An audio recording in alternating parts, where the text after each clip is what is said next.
Hello students, myself Dr. Asha Sharma, Associate Professor, Department of Chemistry, Government MS College, Bikaner. हम लोगों ने gases state start किया हुआ unit और गैसेस स्टेट में इंट्रोडक्शन हम पढ़ चुके हैं प्रीवियस लेक्चर में और आज के लेक्चर में हम गैस लॉज या गैस के नियमों के बारे में पढ़ेंगे। आप लोगों ने ये गैस के नियम लोअर क्लासेस में पढ़ रखे हैं, फिर भी आपके सिलेबस में ये हैं तो इसलिए आपको इनको एक बार पढ़ना है और आप ये मान लीजिए कि एक तरह से ये आपका रिवीजन है। तो सबसे पहला जो नियम है वो हम पढ़ते हैं, ये कहलाता है बॉयल्स लॉ या बॉयल का नियम। स्थिर ताप पर किसी गैस के निश्चित द्रव्यमान का आयतन उसके दाब का व्युत्क्रमानुपाती होता है।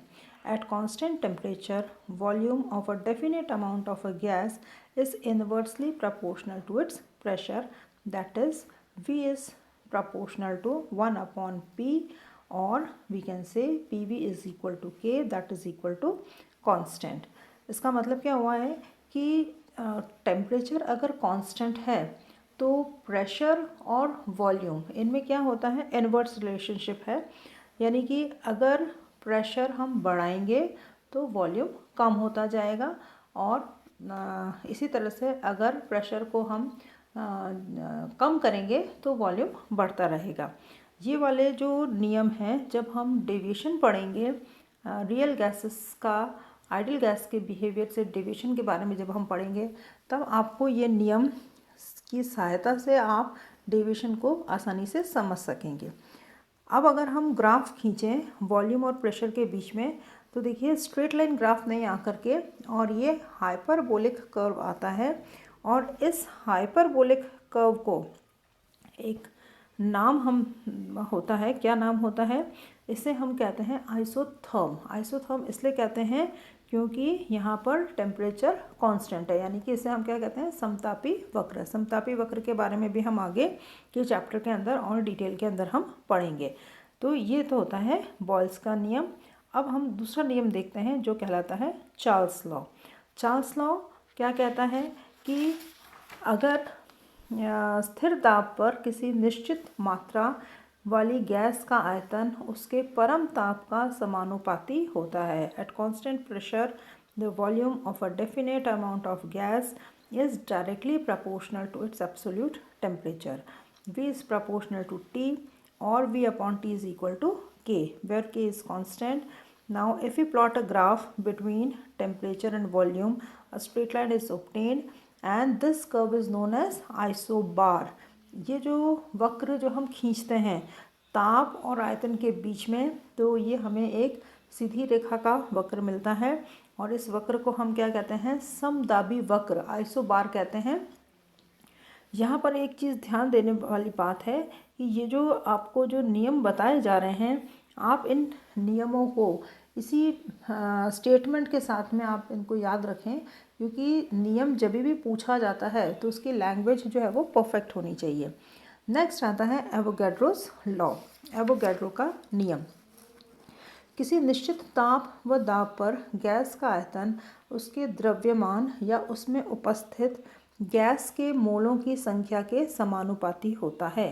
That is at constant pressure and temperature the volume of a gas is directly proportional to its mass or the number of moles present in it, that is V is proportional to N, or we can say कि V is equal to K into N।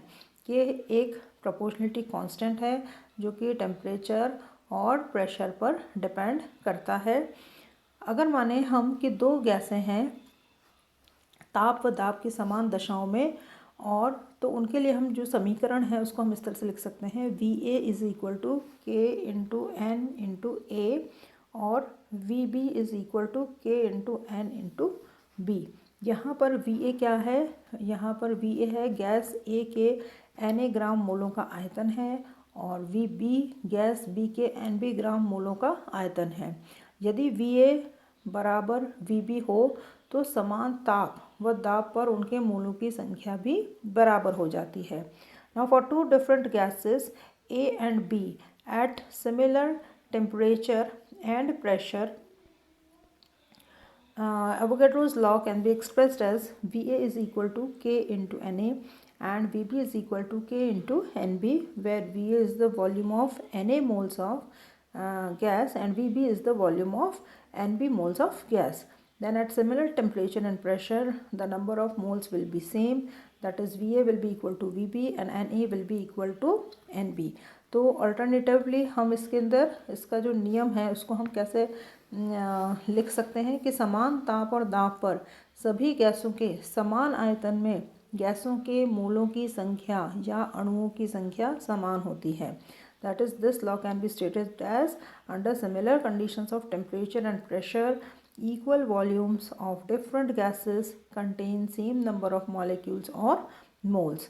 जैसा कि आप लोगों को सभी को पता है कि समस्त ठोस अथवा द्रव पदार्थों के एक मोल में तथा समस्त प्रकार की गैसों के एक मोल में उपस्थित अणुओं की संख्या समान होती है, जिसे हम एवोगैड्रो संख्या कहते हैं. इससे हम n से व्यक्त करते हैं, कैपिटल N से व्यक्त करते हैं, और इसका जो मान है, इसकी वैल्यू है कितनी होती है 6.023 इंटू 10⁻23 मॉलिक्यूल पर मोल. इसको आप काफ़ी बार यूज़ कर चुके हैं आपने लोअर क्लासेस में जब न्यूमेरिकल्स किए होंगे, और आगे भी जब आप करेंगे तो आप इसको यूज़ करेंगे, तो इसको आपको याद रखना होगा. अब नेक्स्ट आता है हमारा मोल कंसेप्ट. अभी हमने एवोगैड्रोस लॉ के अंदर मोल वर्ड को हमने यूज़ किया है, तो हमें पता होना चाहिए कि मोल क्या होता है. अभी देखिए, जो मोल पढ़ना हमारे लिए इसलिए ज़रूरी है क्योंकि इसके प्रैक्टिकल के अंदर भी आपके जो प्रायोगिक कक्षाएं होती हैं उसके अंदर भी आप मोल का उपयोग करेंगे. आपको सॉल्यूशन बनाना है तो आपको पता होना चाहिए, अगर आपको कहा जाए कि इतने मोल का आपको सॉल्यूशन बनाना है तो आपको पता होना चाहिए कि मोल हम किसे कहते हैं. आम बोलचाल की भाषा में तो हम क्या कहते हैं कि जो ग्राम मॉलिक्यूलर वेट है दैट इज़ इक्वल टू 1 मोल. यानी कि हम ये कह देते हैं कि भाई किसी भी पदार्थ का जो एक मोल है सामान्यतः क्या होता है उसके अणुभार के बराबर होता है. लेकिन जो इसकी जो परफेक्ट जो डेफिनेशन है हमें उसी तरह से इसको याद करना है ताकि जब भी हमें डेफिनेशन लिखनी है, परिभाषा लिखनी है, तो वो एकदम सही लिखी जाए. तो एक मोल क्या होता है? एक मोल किसी पदार्थ की वह मात्रा जिसमें अणुओं अथवा परमाणुओं की संख्या उतनी ही है जितनी कि C12 के 0.012 किलोग्राम या 12 ग्राम में कार्बन परमाणुओं की है. मोल पदार्थ में उपस्थित अणुओं या परमाणुओं की संख्या 6.023 इंटू 10⁻23 के बराबर होती है. The mass of the substance in which number of molecules or atoms are same as that of C12 in 0.012 kilogram or 12 gram of carbon atoms is 1 mole. अगर हम मैथमेटिकली लिखना चाहें तो मोल को हम लिख सकते हैं weight of substance in grams upon molecular mass of substance, पदार्थ का ग्राम में द्रव्यमान अपॉन पदार्थ का अणुभार. या हम इसको ऐसे भी एक्सप्रेस कर सकते हैं कि N is equal to W upon M. W क्या है? Weight of gas in grams, M है उसका मॉलिकुलर वेट. तो इसकी सहायता से हम मोल को कैलकुलेट कर सकते हैं. अब पढ़ते हैं हम जनरल गैस इक्वेशन. ये भी आप लोगों ने पढ़ा हुआ है लोअर क्लासेस के अंदर. तो जनरल गैस इक्वेशन को डराइव करने के लिए हम क्या करते हैं कि जो हमारे पास में हमने जो अभी 3 नियम देखे थे, बॉयल का नियम, चार्ल्स का नियम और एवोगैड्रो नियम, इन तीनों को हम क्या करते हैं, तीनों को मिला लेते हैं, कंबाइन करते हैं, तो हमें ये जनरल गैस इक्वेशन मिलता है. देखिए, जो सबसे पहला था हमारा Boyle's law, V is inversely proportional to P, या PV जो है वो क्या होता है? कांस्टेंट होता है. V is proportional to T, Charles का नियम, V upon T is constant. V is proportional to N और V upon N is equal to constant, Avogadro का नियम. तो इन तीनों को अगर हम कंबाइन करें तो ये देखिए ये क्या बन जाता है? V is proportional to N into T upon P. Proportionality का साइन हमने हटाया और P को इस तरफ ले गए तो PV is equal to R N T. R क्या है यहाँ पर? गैस कांस्टेंट है. या हम इस इक्वेशन को लिख सकते हैं PV is equal to NRT. ये हमारा हो गया equation number 1. And equation number 1 is known as ideal gas equation और equation of state for ideal gas. तो जो ये जो हमारा इक्वेशन ऑफ स्टेट है, ये क्या है, अवस्था गैस समीकरण है या आदर्श गैस समीकरण है। यहाँ आर जो है एक स्थिरांक है जिसे हम गैस स्थिरांक कहते हैं या मोलर गैस स्थिरांक भी कहते हैं। अब हमें इसके बारे में पढ़ना है कि जो गैस कांस्टेंट आर है इसकी क्या डायमेंशंस होती है, इसकी क्या विमाएँ होती हैं। तो nature of gas constant R. अब गैस स्थिरांक जो आर है उसकी प्रकृति को पढ़ने के लिए हमने ये इक्वेशन निकाली थी, हमारी जो आइडियल गैस इक्वेशन है PV = nRT। तो आर का मान क्या हो जाएगा, pressure into volume upon mole into temperature. Pressure क्या होता है, force acting per unit area. प्रति इकाई क्षेत्रफल लगने वाला जो बल है वो क्या होता है, दाब होता है। तो हमने ये लिख दिया force upon area into volume upon mole into temperature. अब जो एरिया है और वॉल्यूम है उसका हमने मान लिखा है यहाँ पे फोर्स अपॉन लंबाई स्क्वायर या length square into length cube upon mole into temperature. और ये जो है ये किसके बराबर हो जाएगा, फोर्स इंटू लेंथ यानी कि बल इंटू लंबाई अपॉन मोल इंटू टेम्परेचर। तो वर्क जो है किसके बराबर होता है, फोर्स इंटू लेंथ के बराबर होता है। तो आर की विमाएँ क्या हो गई, work upon mole into temperature. या हम कह सकते हैं कि आर की जो वैल्यू है, आर के जो डायमेंशंस हैं उसको हम कार्य प्रति डिग्री प्रति मोल के अंदर व्यक्त करते हैं।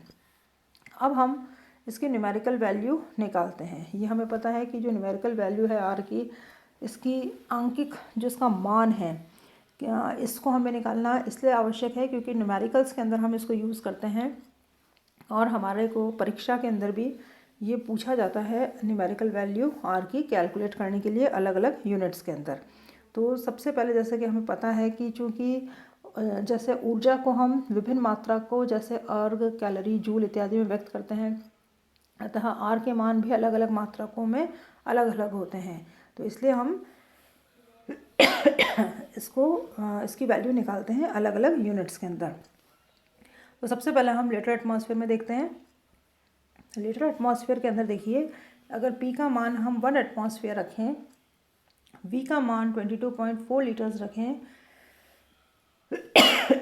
सॉरी, N की वैल्यू अगर हम 1 मोल रखें और T का मान 273.15 केल्विन रखें, इसको इसमें सब्स्टिट्यूट किया तो R का मान आता है 0.0821 लीटर एटमॉस्फेयर पर केल्विन पर मोल।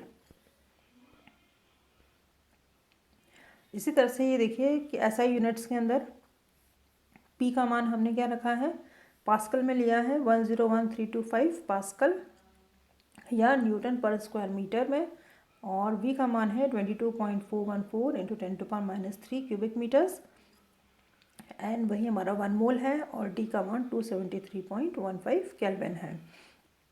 तो उसको जब गणना करते हैं तो हमारे पास में आता है, R की वैल्यू आती है 8.314 न्यूटन्स मीटर्स पर केल्विन पर मोल। क्योंकि जूल जो है न्यूटन मीटर के बराबर होता है, इसको हम जूल में भी व्यक्त कर सकते हैं।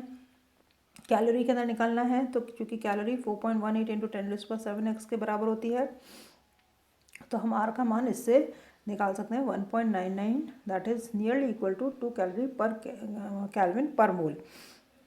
अब इस प्रकार से हम अलग अलग यूनिट्स के अंदर आर की वैल्यूज़ निकाल करके, और आर की जो वैल्यूज़ है ये हमें याद रखनी है क्योंकि ये न्यूमेरिकल्स के अंदर हमें यूज़ करनी होती है। ज़्यादातर हमारे को या तो SI यूनिट्स में हम यूज़ करते हैं या हम लीटर एटमॉस्फेयर वाली वैल्यू यूज़ करते हैं। धन्यवाद।